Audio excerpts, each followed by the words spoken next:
Good morning. ज्ञान Ganga coaching Lalganj में आप सबका स्वागत है। मैं एसके दुबे। आज आप लोगों को डायरेक्ट इनडायरेक्ट का सेकंड पार्ट अर्थात इंपरेटिव सेंटेंस का कैसे डायरेक्ट इनडायरेक्ट बनाते हैं इसके बारे में हम आप लोगों को बताएंगे। इंपरेटिव सेंटेंस का मतलब होता है आदेशात्मक वाक्य, ऐसा वाक्य जिससे या तो कोई किसी का आदेश, प्रार्थना या सुझाव आदि का बोध होता है, वो क्या होता है? Imperative sentence. और इंपरेटिव सेंटेंस हमेशा किससे प्रारंभ होता है? वर्ब के फर्स्ट फॉर्म। इंपरेटिव सेंटेंस किससे प्रारंभ होता है बच्चों? वर्ब के फर्स्ट फॉर्म से। तो इंपरेटिव सेंटेंस को बोलते क्या है? आदेशात्मक वाक्य। लेकिन आदेशात्मक बोलते ही हैं, लेकिन उसमें आज्ञा, प्रार्थना तथा सुझाव अन्य भी भाव आते हैं। तो हम किसका नरेशन पढ़ेंगे? Imperative sentence. इंपरेटिव सेंटेंस ना, इंपरेटिव सेंटेंस। इंपरेटिव सेंटेंस क्या? इंपरेटिव सेंटेंस ना। अब देखो रूल नंबर फर्स्ट,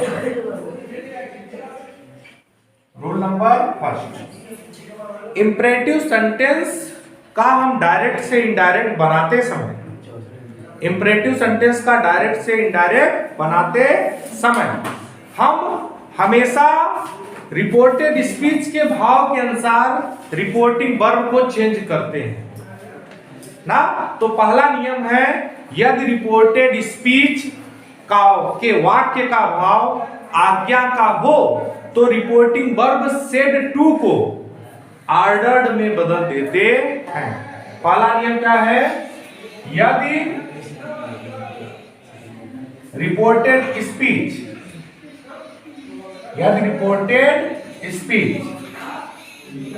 का भाव, यदि रिपोर्टेड स्पीच का भाव प्रार्थना का हो, किसका हो? प्रार्थना का हो, तो रिपोर्टिंग वर्ब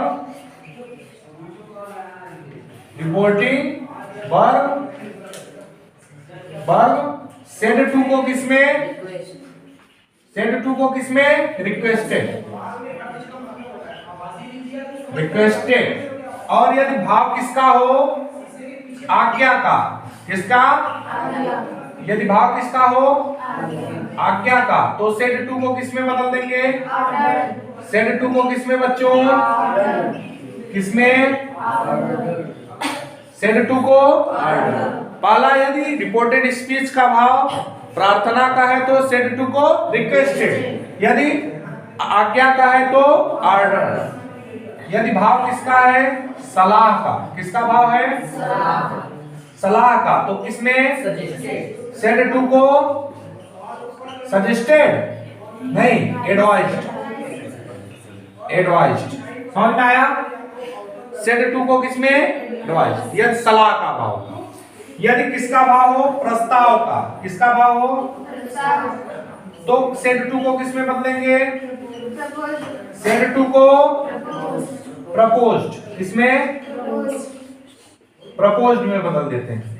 सेड टू को किसमें बदल देते हैं? प्रपोज्ड में बदल देते हैं ना। यदि किसका भाव हो? किसका भाव हो? प्रस्ताव का भाव हो, तो सेड टू को हमने कहा यदि रिपोर्टिंग वर्ब क्या हो? सेड टू को किसमें बदल देते हैं? ऑर्डर्ड में। यदि रिपोर्टेड स्पीच का भाव क्या हो? आज्ञा का हो।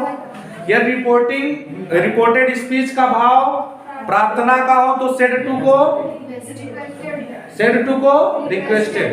यदि यदि रिपोर्टेड स्पीच का भाव सलाह का हो तो सेड टू को एडवाइज्ड में बदल देते हैं। यदि सुझाव या प्रस्ताव, यदि सुझाव का भाव हो तो सेड टू को सजेस्टेड। यदि रिपोर्टेड स्पीच का भाव किसका हो?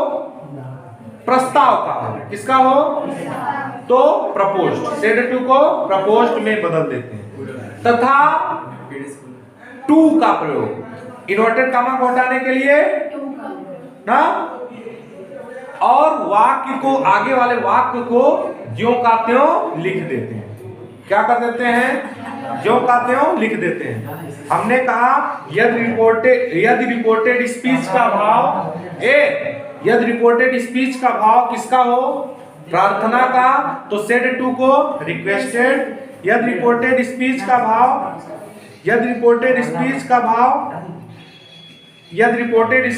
भाव किसका हो? प्रार्थना का, तो रिपोर्टिंग वर्ब सेड टू को रिक्वेस्टेड। यदि रिपोर्टेड स्पीच का भाव आज्ञा का हो तो सेड टू को ऑर्डर्ड। यदि रिपोर्टेड स्पीच का भाव सुझाव का हो तो सेड टू को एडवाइज्ड। यदि सुझाव या सुझाव का हो तो सजेस्टेड, सलाह का है तो एडवाइज्ड, और यदि प्रस्ताव का है तो प्रपोज्ड में बदल देते हैं ना। तथा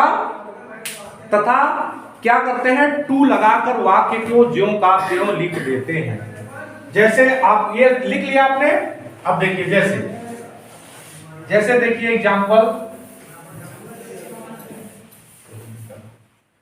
ही said to me, comma inverted comma में, ओपन दी डोर। उसने मुझसे क्या कहा बच्चों? दरवाजा खोलो। तो काहे का भाव? ऑर्डर। बोलो, कोई बोल रहा है दरवाजा खोलो, तो काहे का भाव? हमने कहा रिपोर्टेड स्पीच का भाव यदि आज्ञा का हो तो सेड टू को, तो ही ऑर्डर्ड। उसके बाद हमने कहा इन्वर्टेड कामा को हटाने के लिए टू का प्रयोग। फिर उसके बाद ज्यों का ओपन दी। समझ में आया बच्चों? बोलो, आया? और दूसरा एग्जांपल देखो, he said to him, comma inverted comma में, please comma, please do not मत लिखो, please help me, full stop inverted comma. तो इसमें रिपोर्टेड स्पीच का भाव क्या है बच्चों? प्रार्थना। जब रिपोर्टेड स्पीच में प्लीज या काइंडली या सर शब्द आए, प्लीज, काइंडली या सर शब्द आए, तो यदि रिपोर्टेड स्पीच में प्लीज, काइंडली या सर शब्द आए तो हम क्या करते हैं? हम रिपोर्टिंग वर्ब सेड टू को किस में बदल देते हैं? रिक्वेस्टेड में। किस में बदल देते हैं? रिक्वेस्टेड में बदल देते हैं। किस में बदल देते हैं? रिक्वेस्ट। तो क्या हो जाएगा? He requested him. उसके बाद हमने कहा टू लगाकर वाक्य को ज्यों का त्यों, टू हेल्प। अब मी है, मी फर्स्ट पर्सन का प्रोनाउन अकॉर्डिंग टू सब्जेक्ट क्या है? ही। तो ही का ऑब्जेक्ट क्या हो जाएगा? हिम। समझ में आया बच्चों? बोलो, आया? ध्यान से सुनो, फिर देखो। कुछ भी नहीं करना है, इंपरेटिव सेंटेंस का डायरेक्ट से इनडायरेक्ट बनाना बहुत आसान है। हमको यदि भाव उसका समझना आ गया कि रिपोर्टेड स्पीच का भाव क्या है, तो कुछ भी नहीं करना है। यदि रिपोर्टेड स्पीच का भाव प्रार्थना का है तो सेड टू को रिक्वेस्टेड। यदि रिपोर्टेड स्पीच का भाव आज्ञा का है तो सेड टू को ऑर्डर्ड। यदि रिपोर्टेड स्पीच का भाव सलाह का है तो सेड टू को एडवाइज्ड। यदि रिपोर्टेड स्पीच का भाव सुझाव का है तो सेड टू को सजेस्टेड। यदि प्रस्ताव का भाव है तो सेड टू को प्रपोज्ड। तथा टू लगाकर वाक्य को ज्यों का त्यों लिख देते हैं। अब जैसे अगला वाक्य देखिए, तीसरा, the doctor said to the patient, comma inverted comma में, take the medicine in time. Doctor ने मरीज से कहा भैया कि दवाई को समय पे लो, तो डॉक्टर ने क्या किया? सलाह दिया। तो क्या हो जाएगा? The doctors advised. Advised, doctor हमेशा एडवाइस करेगा पेशेंट ना टू, उसके बाद जो कहते हो लिख दो, to take the medicine in time. आई बात गई समझ में बच्चों? समझ में आया ना अच्छे से? अब ध्यान से सुनो। तीसरा, यदि रिपोर्ट, तीसरा नियम, दूसरा नियम, पहला नियम तो हो गया, दूसरा नियम देखो। यदि रिपोर्टेड स्पीच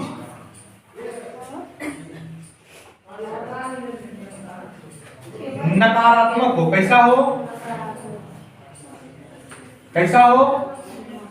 नकारात्मक हो तो, नकारात्मक हो तो अर्थात डू नॉट से प्रारंभ हो। किससे? डू नॉट से प्रारंभ हो। हमने कहा इसका दो प्रकार से, तब इसका दो प्रकार से बनाते हैं, तब इसे दो विधियों से बदलते हैं, से बनाते हैं। पहली विधि क्या है? पहली विधि क्या है? डू नॉट को हटाकर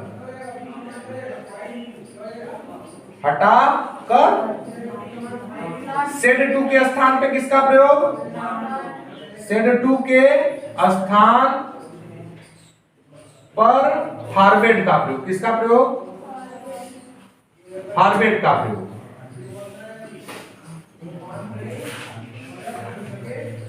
करके वाक्य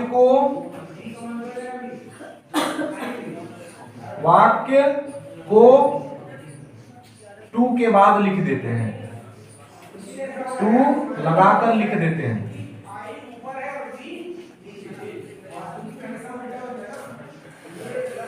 हमने कहा यदि रिपोर्टेड स्पीच नकारात्मक हो, यदि रिपोर्टेड स्पीच नकारात्मक हो, एक सेकंड, यदि रिपोर्टेड स्पीच क्या हो? नकारात्मक हो, तो हमने कहा इसका दो प्रकार से बनाते हैं। पहला कैसे? रिपोर्टिंग वर्ब को क्या करेंगे हम? सेड टू को फॉरवर्ड में बदल देंगे तथा वाक्य को टू लगाकर ज्यों का त्यों। और दूसरा प्रकार क्या है? दूसरा कांड क्या है कि reported speech said to, reporting verb said to को भाव के अनुसार ऑर्डर्ड, एडवाइज्ड या जिसमें भी बदल करके टू के पहले नॉट लगा करके वाक्य को ज्यों का त्यों लिख देते हैं। जैसे इसका एक तरह से, जैसे he said to me, comma inverted comma में do not plug the flower, plug the flower. तो क्या हो जाएगा ये? He forbade me to plug the flower. या सेकेंड मेथड क्या हो जाएगा? पहला मेथड ये हो गया, सेकेंड मेथड क्या? ही रिक्वेस्ट ऑर्डर्ड ना, या एडवाइज, कुछ भी लिख दो। ऑर्डर्ड मी, टू के पहले not to pluck the flower. समझ में आया? बंद कर दो।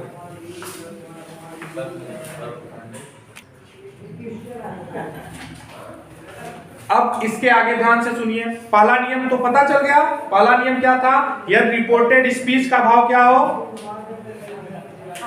भाव आज्ञा का हो तो क्या? सेड टू को ऑर्डर्ड, फिर टू लगा के वाक्य को जोड़ते हो। यदि प्रार्थना का हो तो सेड टू को रिक्वेस्टेड, फिर वो टू लगा के वाक्य को जोड़ते हो। एडवाइस का हो तो एडवाइज्ड, फिर जोड़ते हो टू लगा के। फिर हमने कहा यदि नकारात्मक हो तो दो प्रकार से बनाते हैं। पहला सेड टू को फॉरवर्ड में बदल देंगे, फिर डू नॉट को हटा करके वाक्य को टू लगा के ज्यों का त्यों। जैसे he said to me do not plug the flower, तो he forbade me to plug the flower. उसने मुझे फॉरवर्ड शब्द ही नकारात्मक है। फॉरवर्ड मतलब मना करना, उसने मुझे मना किया फूल तोड़ने से। और दूसरा प्रकार कैसे बनाएंगे, इसमें उसका भाव देखेंगे। भाव क्या था, ऑर्डर्ड का था, ऑर्डर्ड मी, और उसके बाद टू के पहले नॉट लगा करके वाक्य को ज्यों का त्यों लिख देते हैं। समझ में आया? इतना लिखिए, उसके बाद हम अगला नियम लिखवाते हैं ना। इतना लिखिए, उसके बाद अगला नियम।